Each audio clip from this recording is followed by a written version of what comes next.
हे guys, मैं बीसी Divansh and you are watching designer reacts.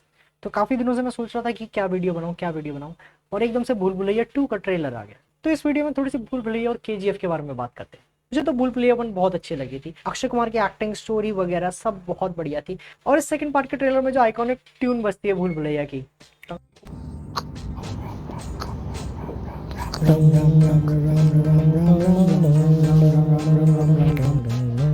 तो ये ट्यून तो सुन के यार बड़ा मजा आ गया। लेकिन अगर आप लोगों को भूल भुलैया 1 मूवी याद होगी ना, तो उसमें ना वीएफएक्स का बहुत कम इस्तेमाल हुआ है। मतलब सब चीज़ एकदम प्रैक्टिकल थी। अब वीएफएक्स का यूज़ तो करना पड़ता ही है मूवी बनाने के लिए, लेकिन मैं ऐसी बात कर रहा हूँ जैसे आपने भूल भुलैया 2 का ट्रेलर देखा होगा, इसमें वो ड्रम्स वगैरह सब उड़ रहे हैं और वो भूत एक्चुअली दिखा दिया, तो ये सब वीएफएक्स सीजीआई है। लेकिन ऐसे वीएफएक्स सीजीआई का इस्तेमाल भूल भुलैया 1 में बिल्कुल नहीं होता। भूल भुलैया 1 में ना पूरी एक्सप्लेनेशन थी हर चीज़ की, जैसे वो अलमारी गिरती है वगैरह वगैरह। एंड में बताता है अक्षय कुमार की ये अवनी ने ही घेरा था, मतलब विद्या बालन का जो कैरेक्टर था अवनी, उसने ये सब चीज़ें करी है। पूरी स्टोरी भी बहुत बढ़िया और बहुत प्लॉजिबल थी। मतलब हो सकता है ऐसा, ऐसी स्टोरी थी। वो अपनी की बैक स्टोरी जानने के लिए जाता है, वो बताते हैं कि अपनी अपनी दादियों की कहानियों में रहती थी, तो मंजुलिका की कहानी सुन के उसको अपनी जैसी लगी और वो थोड़ी साइकोलॉजिकली वैसी हो गई और मंजुलिका बन गई। मतलब जो भी चीज़ें हुई थी सबका एक रीज़न बताया था। तो एक प्रॉपर रीजनिंग थी हर चीज़ के पीछे।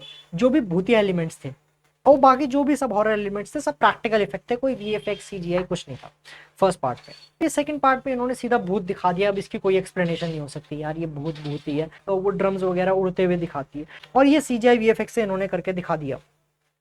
तो अगर मूवी में इसकी एक्सप्लेनेशन होती है कि भाई किसी कोई अगर मूवी में इसकी एक्सप्लेनेशन होती है कि कोई डराने के लिए कर रहा है, तो चलो बहुत अच्छी बात है, लेकिन मुझे नहीं लगता कि कोई ऐसी एक्सप्लेनेशन हो शायद। तो अभी भी मेरे दिमाग में आया, ये बात सोच के जस्ट अभी मेरे दिमाग में आया कि इस मूवी का प्लॉट है ना 2 जगह पे जा सकता है। या तो एक ये भूत की ही स्टोरी हो कि भूत भूत है वो जो दिखाया, या फिर कोई ऐसे डराने के लिए ये सब चीजें ये ट्रिक्स कर रहा है। मतलब ढोल वगैरह ये सब उड़ाना और वो भूत वो भी नकली हो, क्या पता। और फिर इसका ये पता लगा है कार्तिक आर्यन कि भाई ये इस तरह से ये किया है, तो वो भी एक्सप्लेनेटरी होगा, वो भी अच्छी लगेगी स्टोरी। लेकिन बाकी तो देख के पता लगेगा ये स्टोरी कैसे चलाते हैं। अगर इसमें अक्षय कुमार का एक छोटा सा कैमियो भी हुआ ना, कि कार्तिक आर्यन उसको कंसल्ट करता है कि ऐसा ऐसा ये सब हो रहा है, तो अक्षय कुमार बताया कि लास्ट टाइम वो साइकोलॉजिकल प्रॉब्लम थी, ये था वो था, और इस बार भी कोई प्रॉपर रीजनिंग हो कि कोई जानबूझ के ये सब कर रहा है चीज, तो मजा आएगा।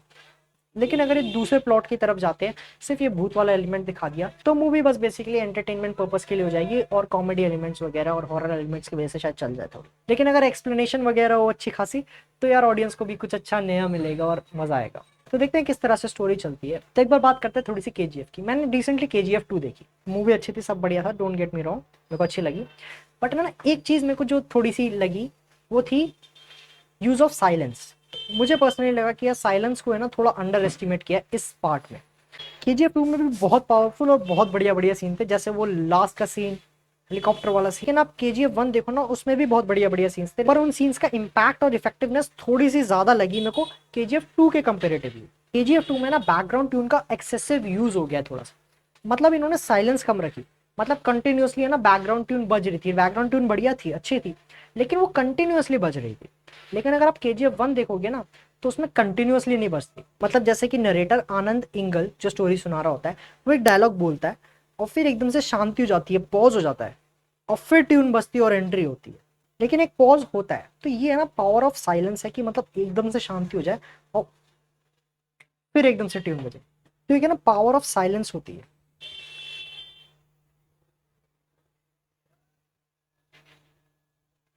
कि सीन एकदम साइलेंट था लेकिन आपकी अटेंशन रही सीन की तरफ।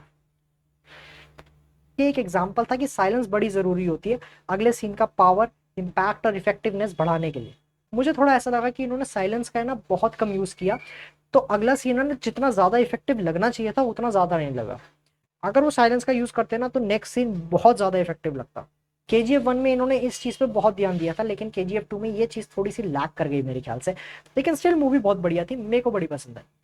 और स्पॉयलर्स अहेड, अगर आप एंड तक नहीं बैठे तो मैं बताता हूँ। एंड में एक पोस्ट क्रेडिट सीन था जिसमें रिवील किया कि केजीएफ 3 भी आने वाली है। तो जो पीएम थी उसकी डेस्क पे एक सीआईए की तरफ से फाइल आती है कि रॉकी ने बहुत सारी अलग अलग कंट्रीज में बहुत क्राइम कर दी, तो मतलब रॉकी जिंदा है। तो वो जो लास्ट का सीन था, वो जो रॉकी डूब जाता है, हो सकता है नीचे कोई नेट लगा रखा हो, सारा का सारा सोना बचा लिया। और ये बात करते हैं कि जहां रॉकी डूबा वहां 20,000 फीट समुद्र की गहराई है। अगर आपने केजीएफ 1 देखी हो, तो रॉकी समुद्र की गहराई पहले ही नाप चुका है। तो रॉकी जब इंटरनेशनल वाटर्स में जा रहा होता है तो वो इंटेंशनली, उसका प्लान था, वो रेडियो पे सब कंट्रीज को बता देता है कि वो वहाँ पे आ रहा है और सब कंट्रीज की शिप उसकी तरफ आ रही होती है और इंडियन शिप आईएनएस विक्रांत उस पर मिसाइल्स लॉन्च कर देती है। अब रॉकी डूब रहा था, यहाँ पे पिक्चर खत्म कर दी, ऐसा दिखा दिया कि पिक्चर एंड है, लेकिन एक्चुअल में पिक्चर एंड नहीं हुई है। ये भी इनकी मार्केटिंग स्ट्रैटेजी है, मैं आपको समझाता हूँ। अब नीचे जाके या तो नेट या फिर सबमरीन से सारा सोना भी कैच कर लिया होगा और बच गया होगा रॉकी, या हो सकता है उन कंटेनर्स में एक्चुअल में सोना हो ही ना, उसे असली सोना किसी और तरीके से कहीं और भेज दिया हो। अब पोस्ट क्रेडिट में दिखाया उसके आगे की स्टोरी थी कि आगे 10-5 सालों में रॉकी ने अलग अलग कंट्रीज में बहुत सारे क्राइम कर दिए और वहां पे वो जो फाइल साफ कर रहा होता है वो देखता है एक दूसरी स्क्रिप्ट पड़ी होती है, उसको साइड में करके देखता है तो उस पर लिखा होता है केजीएफ चैप्टर 3। तो केजीएफ 3 आने वाली है और आनंद इंगल जो नरेटर था फर्स्ट पार्ट में वो अभी तक बेड पे पड़ा है, तो वो भी उठेगा, उसकी भी कुछ स्टोरी होगी। और वो जो उन्होंने मूर्ति निकाली थी उसकी भी एक बैक स्टोरी दिखाएंगे कि केजीएफ से हटा के रॉकी ने उनके लिए एक शहर बसा रखा है, वहां मूव कर दिया, तो वहां के लोगों को लगा रॉकी मर गया, रॉकी की याद में उन्होंने वो मूर्ति बनाई होगी। पर रॉकी सब लोगों को दूसरी जगह एक सेटल करके जाता है, सारे घर वर सब बना रखे होते हैं। ये स्टोरी लेकिन आगे पता लगेगी। KGF 3 बहुत बढ़िया होने वाली है मेरे ख्याल से। और इनकी मार्केटिंग स्ट्रैटेजी की जो मैं बात कर रहा था वो इन्होंने इस पार्ट में ऐसा दिखा दिया एंड में कि वो मर गया है। काफी लोग हॉल से चले गए, उन्होंने पोस्ट क्रेडिट सीन नहीं देखा, सबको लग रहा है KGF यहाँ पे खत्म हो गई। लेकिन स्टोरी में मैंने आपको भी बताया काफी ओपन एंड्स है और चैप्टर 3 भी आने वाला है, पोस्ट क्रेडिट में बताई दी। अभी जब सब कुछ थोड़ा शांत हो जाएगा तब ये एक टीजर निकालेंगे छोटा सा कि आपको लगा था रॉकी मर गया या रॉकी की स्टोरी खत्म हो गई, लेकिन पिक्चर अभी बाकी है, रॉकी की कहानी अभी बाकी है। और फिर रॉकी की एंट्री और ट्यूब, ये एक छोटा सा टीजर निकाल देंगे और बहुत हाइप बन जाएगी। ये मार्केटिंग स्ट्रैटेजी, तो ये मार्केटिंग और एडवर्टाइजिंग स्ट्रैटेजी है इनकी और ये बहुत ही बढ़िया है। तो बस हम KGF 3 के टीजर या ट्रेलर का ही वेट कर सकते हैं। तो इस डिजाइनर रिएक्ट्स में फिलहाल इतना ही। आई होप आपको वीडियो पसंद आई। I see you in the next one.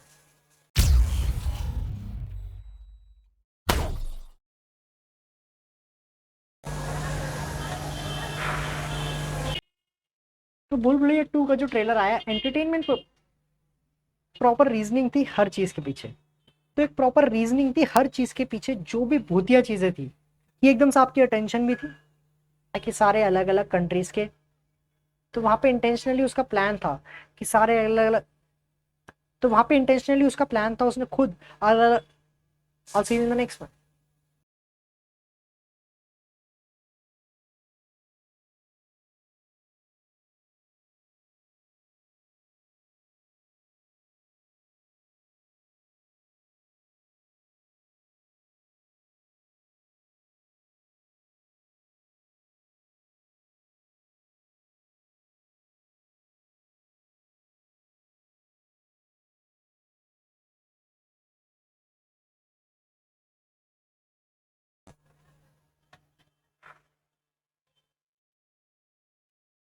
अभी तक रुके हुए हो तो चलो एक बात बताता हूँ, हाउ आई फील, थोड़ा फाइनेंस से related. The problem is nowadays कि people want look rich, people want feel rich, but they don't want be rich.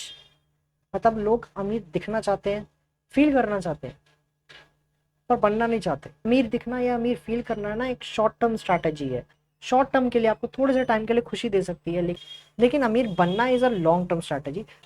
तो लोग यूजुअली ये शॉर्ट टर्म हैप्पीनेस के लिए अमीर दिखकर और अमीर फील कर करना सेटिस्फाई हो जाते हैं, थोड़े संतुष्ट हो जाते हैं। But I would suggest you to go for the long term thinking, थोड़ा लंबा सोचिए।